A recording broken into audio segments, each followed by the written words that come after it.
Folk diva Svetlana Ceca-Ražnatović prepuna je utisaka sa zabave koju je za studente iz Jagodine u Beču organizovao njen prijatelj Dragan Marković Palma. Deca su svakako naša budućnost, u studentima leži pamet i naravno srpska budućnost svih tih mladih učenih ljudi. Uvek se rado odazivam pozivima Dragana Markovića Palme kada su organizacije ovakvog tipa. On ima i najuspešnijih privrednika, čak sam čula da ima i dosta vaspitača, tako da je jedna jako lepa zabava večeras i kao što ste vidjeli igra se u Molce, apsolutna atmosfera na izuzetnom nivou.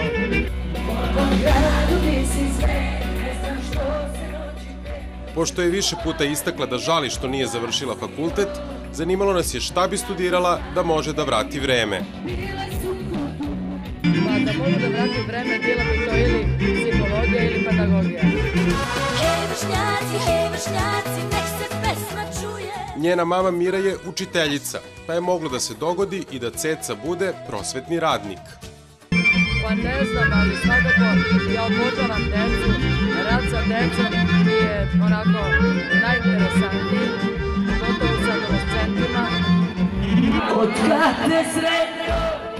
Njen sin Veljko odlučio se za psihologiju, a budući poziv odabrala je i Anastasija.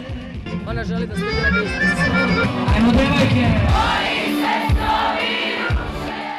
A da li je boravak u Beču folk zvezda iskoristila i za šoping? Ja sam danas u Beču, za 48 sati bit ću na bini u Düsseldorfu, pa u Stuttgartu, posle toga idem 2 dana za Sofiju, ali koji je grad najbolji za šoping? Pa znate kako, u svakom gradu ima po nešto dobro. Dame i gospodo, Ovih dana pisalo se da je ugovorila novogodišnji nastup u Beogradu. Još uvek se pregovori o tomu, bit ćete na vreme obavešteni. Jedno je izvesno, gde god da zakaže tezgu, naša najveća zvezda neće pevati ispod 100.000 evra.